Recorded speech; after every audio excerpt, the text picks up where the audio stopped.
All about the lead paint law in New Jersey. So earlier this year, New Jersey passed the lead safe certificate law. And essentially what that requires landlords to do is obtain a lead safe certificate, meaning an inspector comes into the unit, inspects that there's no lead paint, and gives you a certificate. Now these certificates are issued by the town, and if you don't have one, the fines could be up to $1,000 per week. Now all active units have to have this lead certificate before renting. All units that are previously rented, you have 2 years to do that from June 2022. So the effective date would be 2024. And then the kicker is every 3 years, you have to get this done, just showing that there's no lead paint in these units. Now you may be saying to yourself, why do I have to get this every 3 years?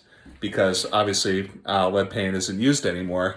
Well, it's a good question. And just really the whole gist behind this is I believe the state wants to keep track of rented apartment units. They want to crack down on illegal apartments, and they essentially want to build an inventory of investment property in their state. So that's really the real reason behind this. So we're happy to answer any questions. We're happy to provide guidance on how to obtain these certificates. Again, for all active rentals, you have to have this certificate or else the fines could rack up and be substantial. And for every unit that has been previously rented, you have 2 years to get this certificate.